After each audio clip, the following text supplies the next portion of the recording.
దేవుని అతి పరిశుద్ధమైన నామమునకు మహిమ కలుగును గాక. ప్రియమైన దేవుని బిడ్డలారా, మరొకసారి మీ అందరికీ శుభాలు తెలియజేస్తున్నాను, ఆశీర్వాదాలు తెలియజేస్తున్నాను. మన రక్షకుడైన యేసుక్రీస్తు ప్రభు ద్వారా మరొక ఉదయాన్ని దేవుడు మనకు అనుగ్రహించాడు. రండి, ఉదయకాల స్తుతిలోనికి మనము ప్రవేశించాము. మనం ఆయన్ను ధ్యానించబోతున్నాము. మన ప్రవర్తనను బట్టి దేవుని ఏ రీతిగా మహిమపరచాలి అనే ఈ యొక్క ప్రత్యేకమైనటువంటి కోణంలో నుంచి ప్రభువును మహిమపరుస్తున్నాం. ఆదికాండము 45వ అధ్యాయంలో 45వ అధ్యాయంలో రాయబడినటువంటి సంగతి దాన్ని మనము ధ్యానించబోతున్నాం. ఆదికాండము 45వ అధ్యాయము 5వ వచనం. అయినను నేను ఇక్కడికి వచ్చినట్లు మీరు నన్ను అమ్మివేసినందుకు దుఃఖపడకుడి, అది మీకు సంతాపం పుట్టింపనీకుడి. ప్రాణ రక్షణ కొరకు దేవుడు మీకు ముందుగా నన్ను పంపించెను. హల్లెలూయా. సందర్భము చాలా మందికి తెలుసు, అయినను కూడా కొంచెం వివరణగా మీతో మాట్లాడబోతున్నాను. యోసేపును అమ్మి ఏ స్థితిగతులు పడతాయో తెలియక తన అన్నలు ఆయనను విడిచిపెట్టేశారు. అయితే కాలము జరుగుతూ ఉంది, కరువు సంభవించింది. ఈ కరువు సంభవించిన కాలములో వీరు ఐగుప్తుకు వచ్చి ఆహారము కొనబోతున్నప్పుడు యోసేపు గమనించగలిగాడు, గుర్తించగలిగాడు. అయితే వారి నుంచి నిజం రాబట్టడం కోసం చాలా ప్రయత్నం చేశాడు. ఆ ప్రయత్నములన్నిటిలోనూ ఏ ఒక్క ప్రయత్నంలోనూ కూడా వారు నిజాన్ని పలకలేదు. ఎలా పలకలేదనంటే, యోసేపుకేమో ఇక్కడ మేమున్నవారం అన్నదమ్ములు అన్నాడు. తర్వాత అక్కడికి వెళ్ళి యాకోబు దగ్గరికి వెళ్ళి యోసేపును మేము 12 మంది పిల్లలము అని యోసేపుతో కలిపి మాట్లాడారు. ఆ తర్వాత రెండో మారు ఆహారం కొనడానికి వచ్చారు. ఆహారము కొనడానికి వచ్చిన తర్వాత ప్రియ దేవుని బిడ్డలారా, ఇప్పుడు యోసేపు యొక్క తమ్ముడిని తీసుకుని రావాల్సి వచ్చింది. యోసేపు తమ్ముడిని అక్కడ ఉంచవలసిన పరిస్థితి ఏర్పాటు చేసినటువంటి సమయంలో యోసేపుకు మరలా నిజం మాట్లాడుతున్నారు. ఏదేమైనా ఇలాంటి సందర్భంలో యోసేపు ఇంకా తనను తాను అణుచుకోలేని పరిస్థితి ఏర్పడింది. తనకు తను అణుచుకోలేని పరిస్థితి ఏర్పడింది. ఆ పరిస్థితిని బట్టి ఇక ఏమి మాట్లాడాలి అని అనుకున్నాడు అనంటే 45వ అధ్యాయము 5వ వచనం. ప్రాణ రక్షణ కొరకు దేవుడు మీకు ముందుగా నన్ను పంపించెను. ఎన్ని రకాలైనటువంటి ఇబ్బందులకు గురి చేసిన, ఎన్ని రకాలైనటువంటి అవమానాలకు గురి చేసిన,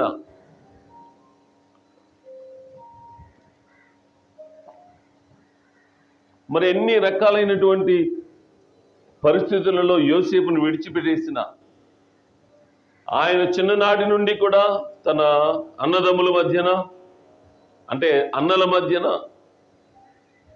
ఏ విధమైనటువంటి సంతోషం లేకుండా ఉంది. కానీ తండ్రి అయితే ఆయనను ప్రేమిస్తూ ఉన్నాడు. ఇక అన్నలకు ఎంత కక్ష పెరిగిందంటే తనను చంపాలి అన్నంత కక్ష పెరిగింది. ఆల్రెడీ వారు చంపేసిన ఫీల్తోనే ఉన్నారు. వారు చచ్చిపోయాడు అనుకున్నారు. కానీ కాలానుగుణంగా ఇక్కడ ములిగిన వాడు అక్కడ తేలినట్టుగా వీరు సొంతింటి వారు అమ్మివేగా ఐగుప్తులో తేలబడ్డాడు. ఐగుప్తు ప్రజలకందరికీ మేలు కలుగుతూ ఉంది. ఇక ఈ మేలు కలుగుతున్నటువంటి సందర్భంలో ఆయన అంటున్నాడు, మొత్తం మీద ఆహారానికి వచ్చిన వారితో తనను తాను ఉండబట్టుకోలేక వెళ్ళి తను తాను ప్రత్యక్షపరుచుకుంటూ ఏమని మాట్లాడుతున్నాడంటే, అతడు ఎలుగెత్తి ఏడవగా అప్పుడు కూడా తన సహోదరులు ఇంత పట్టించుకుంటున్నాడు ఏంటని కనీసం ఆలోచన లేదు, వాస్తవమే. అయితే తనను తాను అణుచుకోలేక ఎలుగెత్తి ఏడుస్తున్నప్పుడు అక్కడ ఐగుప్తీల్లో ఒక్కడిని కూడా ఉండనివ్వలేదట. అయితే సందర్భం జరుగుతూ వచ్చింది. కొద్దిసేపు తర్వాత ఆయన ఆ యోసేపును నేనే అనగా వాస్తవానికి వీళ్ళందరికీ భయం పుట్టిందండి. వీళ్ళందరికీ భయం పుట్టింది. ఎంత భయం పుట్టిందంటే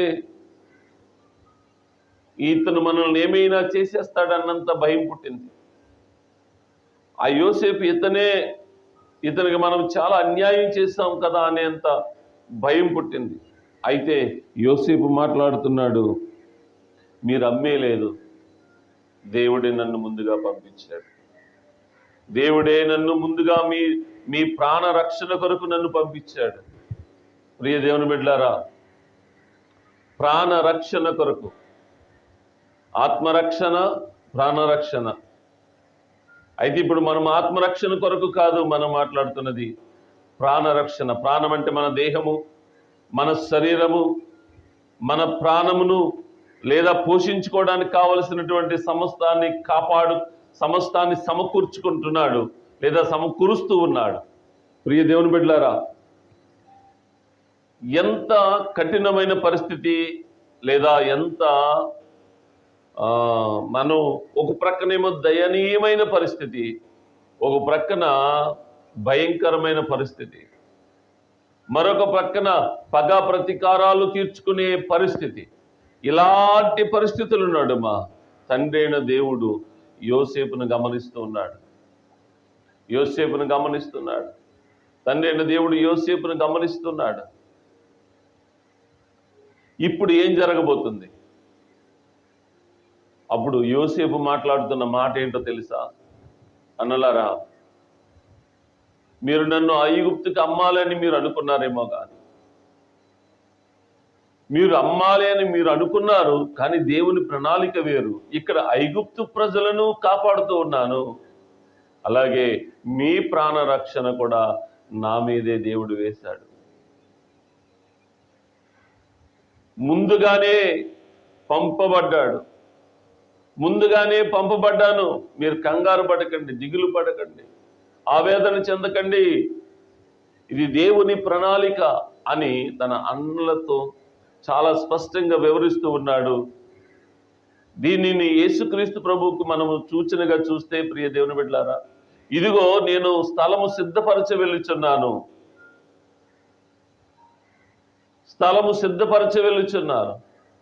యేసుక్రీస్తు ప్రభు వారు స్థలము సిద్ధపరచడానికి వెళ్ళాడు. ఆయన స్థలము సిద్ధపరిచి ఇదిగో ఒకవేళ లేని ఎడల నేను మీతో చెబుతాను అంటున్నాను. అసలు యేసు ప్రభు వారు స్థలం సిద్ధపరచడానికి వెళ్తే లేకపోవడం ఏంటండి? ఖచ్చితంగా ఉంది. హల్లెలూయా. అయితే ఈ రెండు సాదృశ్యాలు ఏంటి చూపిస్తున్నాయంటే, ఈరోజు ఈ భూమి మీద కరువు అనుభవిస్తున్నవారు, శ్రమలు అనుభవిస్తున్నవారు, శోధనలు అనుభవిస్తున్నవారు, లేదా భయంకరమైనటువంటి దరిద్ర స్థితిలో ఉన్నవారు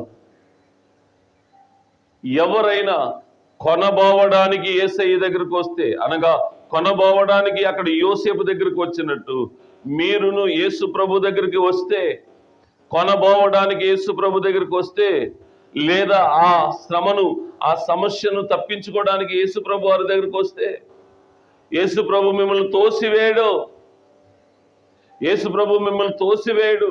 అది వరకు చేసినటువంటి ఎన్నో ఇబ్బందులు ఉన్నాయి, అవమానాలు ఉన్నాయి, అవహేళనలు ఉన్నాయి. ఆయన పేరట వచ్చిన వారిని మీరు నిందించారు, అవమానించారు, హేళన చేశారు, కొట్టారు, తిట్టారు, ఊర్ల నుంచి బయటకు తోసివేయడానికి ప్రయత్నం చేశారు. కానీ ఇప్పుడు శ్రమ మీకు వచ్చినప్పుడు ఆయన దగ్గరికి వస్తే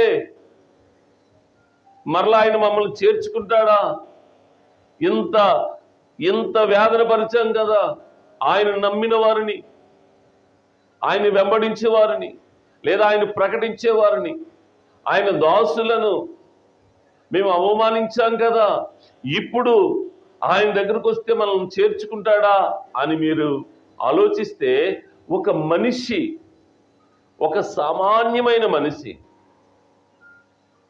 తన పొరుగువారు ఆశ్రయానికి వస్తే మనము చేరదీస్తాం కదండి. యోసేపు తన అన్నలు ఆయన చంపేశారు. వాళ్ళ లెక్కలో చంపేసిన వారిని హంతకులు వచ్చి ఆయన దగ్గర ఆహారము కొంటే హంతకులను కూడా ఏమీ చేయలేని మనస్తత్వం, ఏమీ చేయని మనస్తత్వం యోసేపుది. ప్రియ దేవుని బిడ్డ, ఈ రెండు సాదృశ్యాలు దేన్ని చూపిస్తున్నాయో తెలుసా? నీవు యేసు ప్రభు దగ్గరికి వస్తే, నీ ప్రవర్తన మార్చుకుని ఆయన దగ్గరకు వస్తే, నీ ప్రవర్తనను బట్టి ఆయన నిన్ను చేర్చుకుంటున్నాడు. ఇంతకు ముందు జరిగించినటువంటి ఏ కార్యాన్ని ఆయన పట్టించుకోడు. మన అతిక్రమములు ఎంత పెద్దవైనను, ఎంత ఎర్రనివైనను, లేదా భారభరితమైనటువంటి పాపమైనను ఒక్కసారి ఆయన దగ్గరికి వచ్చి అక్కడ ఏమని ఉందంటే వారందరూ ఆయనకు సాగిలపడ్డారు. ఎప్పుడైతే మనం సాగిలపడతామో కనికరము గల దేవుడు, ఒక మనిషిలో దేవుని ఆత్మ ఉంటే కనికరిస్తాడండి. అలాంటిది దేవుడు ఇంకెంత కనికరిస్తాడో ఆలోచన చేయండి. దేవుని ఆత్మ లేనివాడే కనికరము లేకుండా ఎంత చెడ్డ మాటైనా మాట్లాడతాడు, ఎంత చెడ్డ కార్యానికైనా పురిగొల్పబడతాడు. అందుకనే పరిపాలకులు దేవుని ఆత్మ కలిగిన వారై ఉంటే దేశము ఏ విధమైనటువంటి సమస్యలు లేకుండా, శోధనలు లేకుండా, వ్యతిరేకతలు లేకుండా ప్రశాంతంగా జీవిస్తారు. కాకపోతే ఈ యొక్క దేవుని ఆత్మ లేకుండా మూఢత్వం కలిగిన వారు ఉంటే యథా రాజా తథా ప్రజ అన్నట్టు ఉంటుంది. కాబట్టి ప్రియ దేవుని బిడ్డలారా, ఒక్కటి సాదృశ్యంగా మనకు కనబడుతూ ఉంది. యేసు ప్రభు దగ్గరికి నువ్వు రాగలిగితే, ఒకటి నీ పాపాలన్నీ క్షమించడమే కాదు, నీ అతిక్రమాలన్నీ క్షమించడమే కాదు, ఆయనను సిలువలో నువ్వు దిగగొట్టినట్టు పాపము చేసిన ఆయన ఈరోజు కూడా క్షమించడానికి సిద్ధంగా ఉన్నాడు. అయితే ఒకానొక దినం వస్తుంది, ఆయన క్షమాపణ లేని ఒక రోజు, అది వచ్చే లోపే, అనగా క్షమాపణ లేకపోవడం అంటే ఎలాంటిదో చెప్తాను. నీ మరణము తర్వాత నీకు క్షమాపణ ఉండదు, లేదా ఈ యుగాంతము తర్వాత నీకు క్షమాపణ ఉండదు. నీ ప్రాణము నీలో ఉంటుండగానే, ఇదిగో యోసేపు యొక్క అన్నలు వారి ప్రాణము వాళ్ళలో ఉంటుండగానే వారు ఆహారం కొనడానికి వెళ్ళారు కదా, అలాగే నీ ప్రాణము నీలో ఉంటుండగానే నువ్వు యేసు ప్రభు దగ్గరికి వస్తే, ఇదిగో ప్రాణముతో వచ్చిన వారిని ఆయన క్షమించిన రీతిగా, ఇదిగో ప్రాణముతో వచ్చి క్షమాపణ వేడుకుంటే యేసయ్య మనలను క్షమిస్తాడు. ఎంతో అద్భుతం అండి. కనుక ఈ ప్రాణమున్న లోపుగానే వాస్తవం తెలుసుకుందాం. నీ దగ్గరికి వచ్చిన వాడు, లేదా నువ్వెవరి దగ్గరికి వచ్చావో ఆయన ప్రేమామయుడు, దయామయుడు, కనికరమూర్తి, క్షమించడానికి ఆనందించేవాడు. యోసేపు ఒక సామాన్యమైన మనిషి అయి ఉండి దేవుని ఆత్మ కలిగిన వాడు అంత కార్యం చేస్తే దేవుడు ఇంకెంత క్షమాపణ కలిగిన వాడు. ఆలోచన చేయండి. కాబట్టి ఈరోజు ఉదయకాల సమయంలో ప్రియ దేవుని బిడ్డలారా, ఎవరైనా నువ్వు ఏ పరిస్థితుల్లోనైనా, అది నీవు భక్తి జీవితంలో, క్రైస్తవ జీవితంలో నువ్వు ఏ రీతిగా జీవిస్తున్నా, ఏ అతిక్రమం చేసినా, ఈరోజు ఆయన క్షమించడానికి సిద్ధంగా ఉన్నాడు. నీ మెడ మీద పడి ఆయనే ముద్దు పెట్టుకుంటాడు. విషయం ఏంటంటే నువ్వు తిరిగి వచ్చావు. తిరిగి వచ్చిన ఈ ప్రవర్తన తండ్రి అయిన దేవునికి ఎంత ఆనందాన్ని కలుగు చేస్తుందో మీరు గమనించగలిగితే, ప్రియ దేవుని బిడ్డలారా, ఈ యొక్క ఫొటోస్లో ఆ సందర్భాన్ని చూస్తూ ఉంటే పైనుంచి ఒక వెలుగు వచ్చినట్టుగా ఆ చిత్రకారుడు చిత్రీకరించాడు. నేను చాలా సంతోషించాను. ఆ చిత్రము ఒకరి మెడ మీద పడి ఒకరు ముద్దు పెట్టుకొని అత్తుకుంటుంటే పైనుంచి వెలుగు, అదే తండ్రి అయిన దేవుని యొక్క ఆత్మ. నేను అలా ఫీల్ అయ్యాను. నువ్వెప్పుడైతే సమాధానముతో లేదా సంతోషముతో సరైన ప్రవర్తనతో ఆయన ఎత్తుకుంటావో నీ మీద వెలుగు ఉదయిస్తుంది. అట్టి వెలుగు నీకు దేవుడు ఈ దినమున రానున్న దినములలో నీ తరమునకు దయచేయును గాక. ఆయన సిద్ధపరచడానికి వెళ్ళాను అంటున్నాడు, ప్రాణాన్ని కాపాడటానికి వెళ్ళాను అంటున్నాడు. ఇక్కడ యేసు ప్రభు వారు తన ఆత్మను కాపాడటానికి సిద్ధపరిచి వెళ్ళాడు. ఈరోజు ఎక్కడైనా అతిక్రమ ప్రవర్తన ఉంటే సరిదిద్దుకోండి.